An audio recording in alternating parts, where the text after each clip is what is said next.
Alright guys, today Nnamdi Kanu writes Nigerian Medical Association over neglect in DSS custody, falsification of test results and demand intervention. So guys, this is getting very tougher. You see, with what the government is doing to this man, is clearly, shown that they want to silence him. You know what I mean by that? They just want to silence him because I was still shocked the fact that Justice James Inyako actually did not even allow Nnamdi Kanu to have independent medical care. Now, he asked the Nigerian Medical Association, to investigate Nnamdi Kanu, whether he's really sick or they are just raising false alarm. I don't know how many of you who saw his video, who saw him in the last court section. If you can watch closely, you can understand that his face has swollen up. His stomach is a kind of swollen up. You understand? You understand that they said Nnamdi Kanu is having issues with his liver and kidney. But this is what they are ignoring. We all understand that that is a very dangerous sickness. Then they talk say, not be poor man sickness, not be small picking sickness, be liver and kidney. And the court ignore all this and now ask him to go back to the DSS custody that he will be well taken care of. And they have raised alarm severally. These people will take his blood sample to South Africa. I don't understand. That is what Nnamdi Kanu lawyer said. Why are they taking his blood to South Africa? We have doctors in Nigeria, good doctors, good hospitals that can take good care of this man. They said even quack doctors they are using, to check on him. This kind of sickness is something that they have to be very, very careful. But no, they are doing otherwise. So my people, the detained leader of the indigenous people of Biafra, IPOB, Nnamdi Kanu, has written to the Nigerian Medical Association, NEMA, alleging grave medical neglect, falsification of his health records, and intimidation of independent doctors while in the custody of the Department of State Service, DSS. In a letter dated September 29, 2025, and addressed to the NEMA president and the association's national secretary or secretariat in Abuja, Kanu said his health has deteriorated severely since his abduction in Kenya and subsequent detention in Nigeria. He urged the NEMA to urgently intervene, protect independent medical practitioners, and release the findings of a recent medical assessment conducted by the association. My health already weakened by my violent abduction in Kenya has been compromised further by inconsistent, falsified, and sometimes outright neglect medical practices within Nigeria, Kanu stated. He accused DSS appointed doctors, particularly Dr. Nasiru Mohammed, of falsifying his partisan test results and ignoring life-threatening symptoms such as fainting chest pains and several light-headedness. From the moment he assured control, Dr. Nasiru Mohammed began falsifying my test results, recording normal partisan level when in reality they were dangerously low, Kanu alleged. Kanu recounted his ordeal in Nairobi, Kenya, claiming he was violently abducted by Marks operatives at Jomo Kenyatta International Airport and held incommunicado for 8 days. He said on arrival at Jomo Kenyatta International Airport in Nairobi, I was violently abducted by masked operatives, manhandled and dragged into captivity. For 8 days, I was chained by the leg to a wall in a pitch dark windowless room. He said his blood pressure spiked dangerously and he was forced to ingest unidentified drugs before being renditioned to Nigeria in what he described as a breach of international and domestic law. During this period, on the very first day, my head was slammed against the edge of a car door, resulting in an open wound that bled into my clothing, he said. The pain was sharp, my vision blurred, and dizziness set in almost immediately. According to him, for the first 5 days, I was denied even the basic essentials of life: no food, no water, and none of my long prescribed medications. This deprivation nearly suffocated me, producing several difficulty in breathing and overwhelming weakness.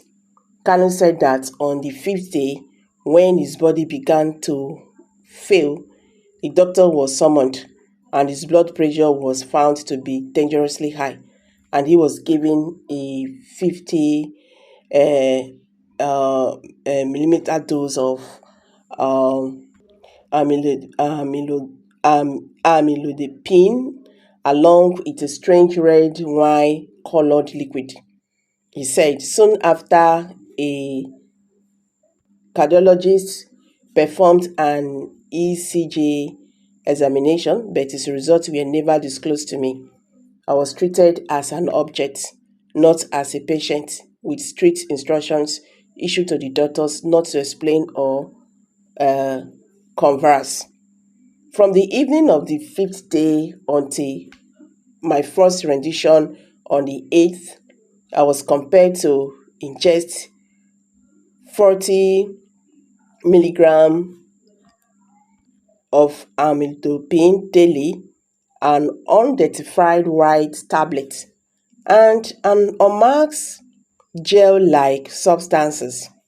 This treatment in Kenya, characterized by brutality, secrecy, and denial of basic medical rights, left me gravely weakened by the time of my unlawful transfer to Nigeria, which itself violated international, Kenya, and Nigerian law. According to Kanu, medical examinations in Nigeria reviewed a life-threatening partisan differences with its levels crushing to life-ending. He alleged that despite over 50 blood samples taken in custody, his condition has not improved under DSS appointed doctors. When challenged as to why a partisan sparing drug like Ibuprofen was still prescribed, if my partisan was supposedly normal, he, Dr. Mohammed, provided no medical justification, Kanu said. Under his so-called care, I continued to experience frequent nosebleeds, fainting episodes, and near collapse, several light-headedness, unrelenting chest pains on my left side, debilitating headaches, swelling of the foot.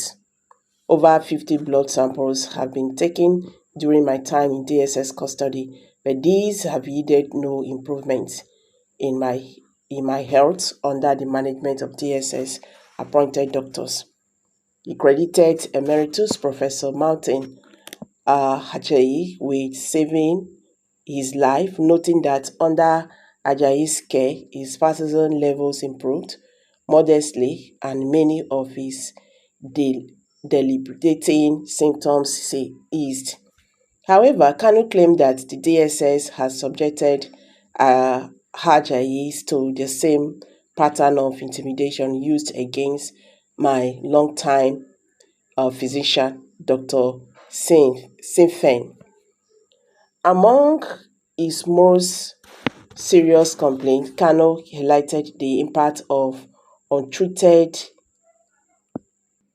tinnitus, which he described as an incessant internal tripping sound that deprived him of sleeping deprivation when combined with existing hypertension, organ strain, and partisan instability places me in immediate danger of stroke, collapse, or sudden death, he warned.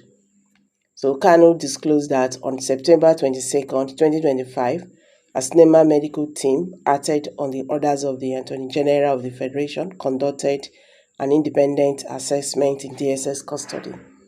He said the team findings collaborated Professor Ache's diagnosis and identified additional health concerns, including the need for NASA surgery. So he demanded the immediate release of the panel's report, which a federal high court had ordered to be filed within 4 days. Any delay creates the real danger that a substitute teleguided panel may be assembled, thereby undermining the truth, he cautioned. So in his letter, Kanu told Nema that his letter is intended not only to bring my condition to the formal attention of the NEMA, but also to invoke the ethical responsibilities of the medical profession under both Nigerian law and international human rights standards. I specifically call on the NEMA to investigate and address the manipulation of my medical records in DSS custody, protect independent practitioners, particularly Emeritus Professor Martin, whose intervention has been life-saving, ensure the immediate release of the NEMA medical team's report of 22nd December 2025, which the Federal High Court has directed must be filed within 4 days. Recognize and respond to the grave risk posed by untreated conditions, especially Tantanis induced sleep deprivation, which continues to endanger my life, and establish an oversight mechanism to guarantee ethical treatment of detainees. So guys, this is Nnamdi Kanu telling Nema, see, my health is not in a good condition, and if you leave me like this, something might happen. You understand? So it is very, very unfair, because even if you are a detainee, you still have